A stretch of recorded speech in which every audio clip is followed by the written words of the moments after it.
आज नया चैप्टर शुरू करेंगे, लाइट, रिफ्लेक्शन एंड रिफ्रैक्शन।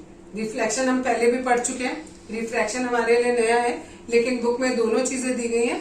तो पहले बताऊंगी आपको सबसे पहले कि लाइट होती क्या है। लाइट एक तरीके की फॉर्म ऑफ एनर्जी है जिसकी वजह से हमें कोई भी ऑब्जेक्ट दिखाई देती है। जब किसी ऑब्जेक्ट पर लाइट पड़ती है तो वहां से वो लाइट रिफ्लेक्ट होती है, और रिफ्लेक्ट होकर जब वो हमारी आंखों पे पड़ती है तब वो हमें ऑब्जेक्ट दिखाई देती है।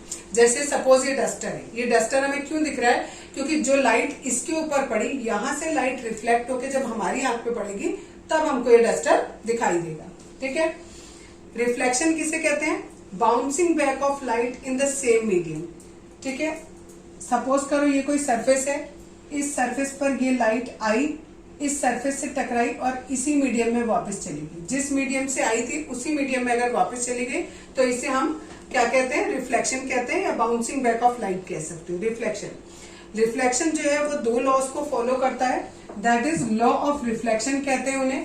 पहला लॉ क्या होता है उसमें कि जो आपका एंगल ऑफ इंसिडेंस है वो एंगल ऑफ रिफ्लेक्शन के बराबर होता है। एंगल ऑफ इंसिडेंस और एंगल ऑफ रिफ्लेक्शन क्या होता है?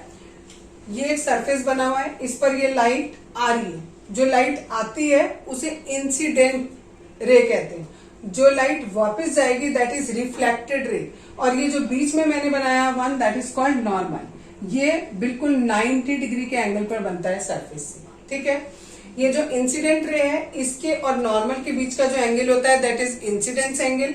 नॉर्मल और रिफ्लेक्टेड रे के बीच का जो एंगल होता है that is angle of reflection. तो आपको पहला लॉ ये बोला कि ये दोनों क्या होते हैं? बिल्कुल बराबर होते हैं। साइन वो एंगल आई और एंगल आर दोनों बिल्कुल बराबर होते हैं। दूसरा लॉ ये कहता है कि ये जो इंसिडेंस रे है, ये नॉर्मल और ये रिफ्लेक्टेड रे तीनों एक ही पॉइंट पर एक ही सरफेस पर होते हैं। ये दो लॉज हैं हमारे रिफ्लेक्शन के।